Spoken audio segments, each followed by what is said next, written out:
نحمده ونستعينه ونستغفره ونؤمن به ونتوكل عليه ونعوذ بالله من شرور أنفسنا ومن سيئات أعمالنا من يهده الله فلا مضل له ومن يضلله فلا هادي له ونشهد أن لا إله إلا الله وحده لا شريك له وأشهد أن محمدا عبده ورسوله أما بعد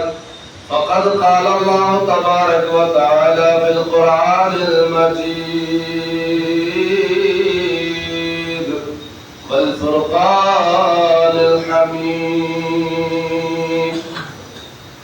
أعوذ بالله من الشيطان الرجيم بسم الله الرحمن الرحيم ومن أظلم ممن منع مساجد الله أن يذكر فيها اسمه وسعى في خرابها آمنت بالله صدق الله المولى العظيم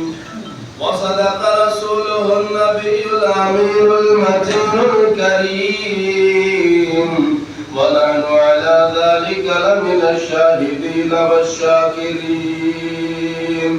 والحمد لله رب العالمين إن الله وملائكته يصلون على النبي يا أيها الذين آمنوا صلوا عليه وسلموا تسليما اللهم صل على سيدنا محمد وعلى آل سيدنا محمد وأصحابه سيدنا محمد وبارك وسلم عليهم صلاة وسلام عليك يا رسول الله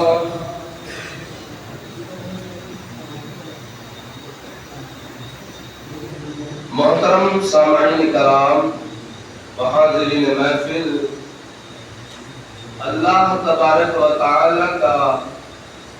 کروڑہ بالا کروڑہ احسان ہے کہ ہم اور آپ کے مالک ہمارے خالق ہمارے پروردگار نے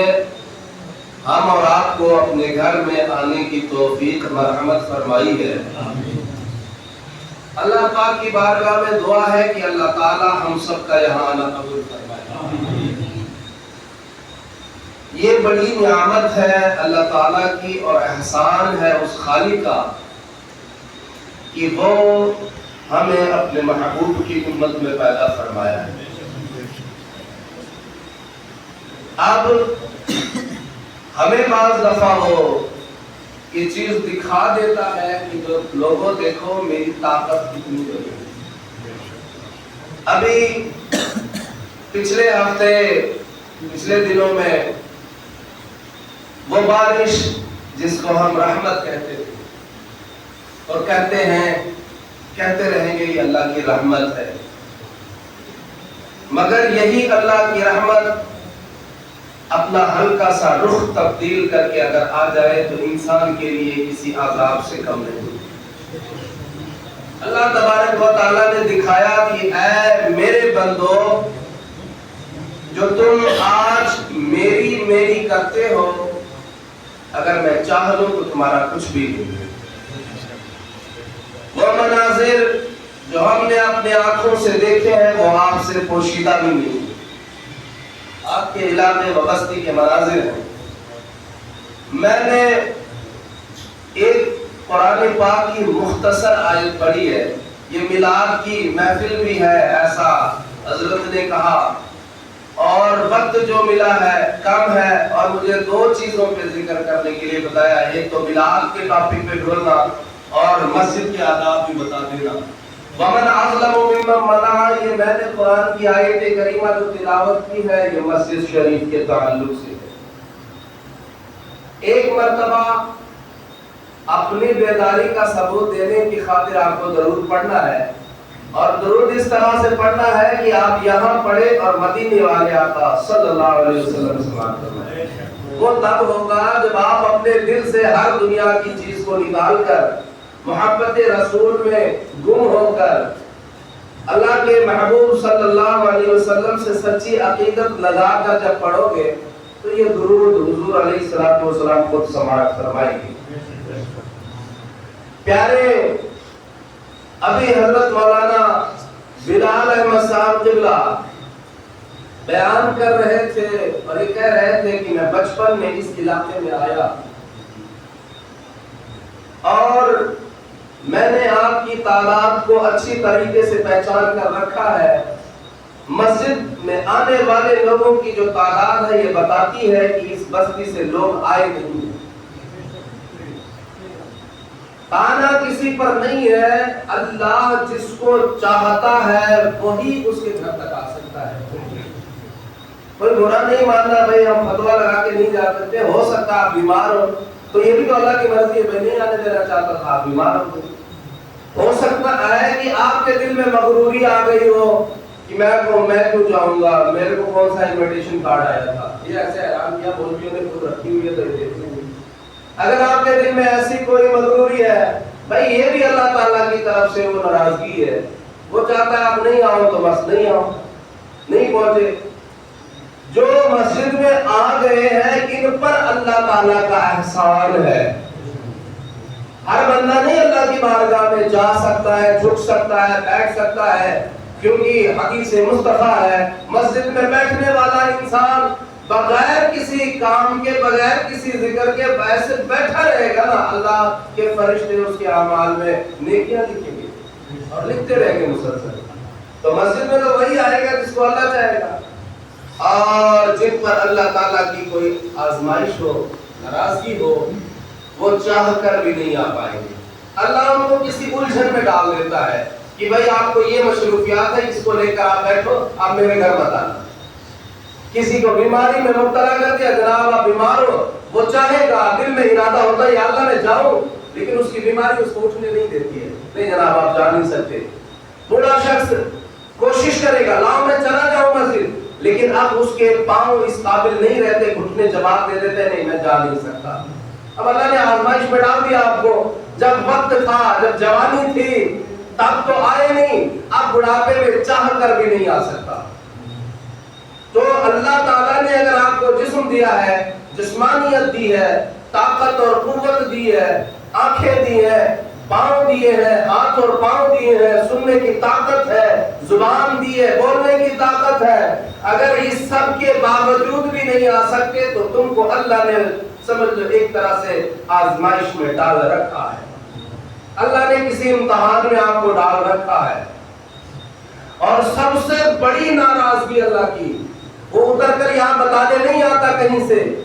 وہ ہر شے پر قادر ہے، وہ آپ کو ہاتھ پکڑ کر روکنے نہیں آتا، نہ تو اللہ کے فرشتوں نے آنا ہے اور نہ ہی اللہ نے کسی پیغمبر کو بھیجنا ہے۔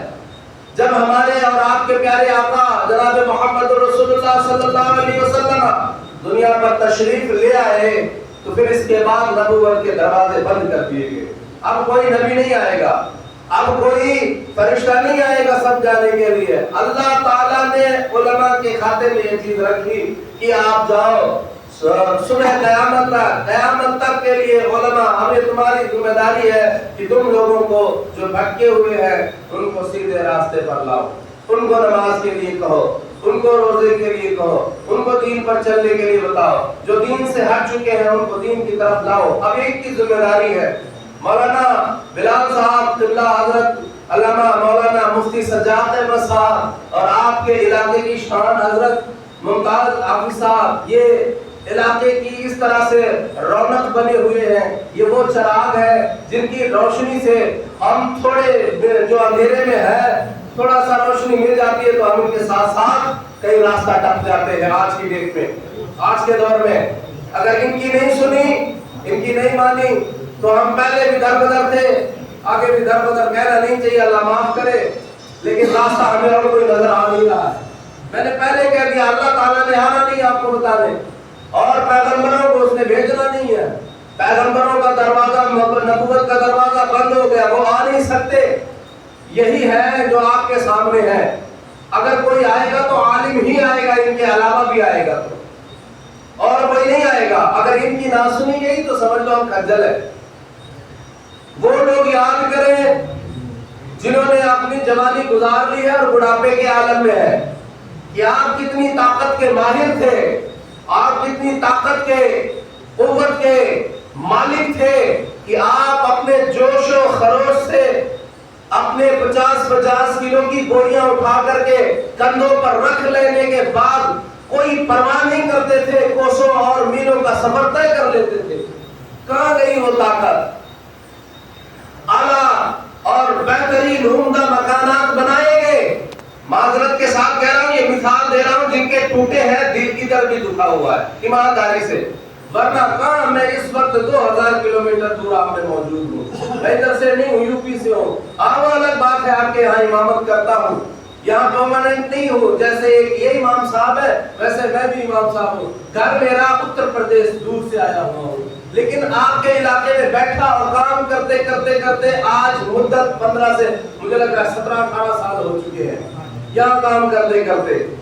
میں یہ آپ کو بتا دوں، درد اتنا ہی ہے جتنا آپ کو ہے، لیکن آپ اپنے درد کو بیان کر دو گے، میں بیان نہیں کر پاتا ہوں، مثالیں دے سکتا ہوں۔ کہاں گئے وہ اعلیٰ عمدہ مکانات بنانے والے؟ مولانا فاروق صاحب قبلہ آپ کے علاقے کی شان مجھے بتا رہے تھے کہ جب میں اس علاقے میں پہنچا جہاں سے لوگوں کو نکالنا تھا،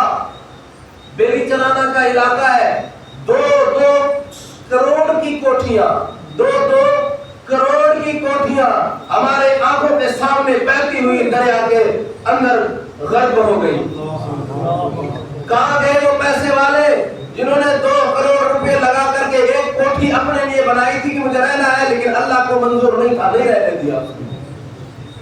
یہ جوانی جس پر آج جوانوں کو ناز ہے اور جس کا اشارہ مولانا بلال صاحب نے کیا کہ بھائی آج ہماری قوم نشے کی طرف جا رہی ہے،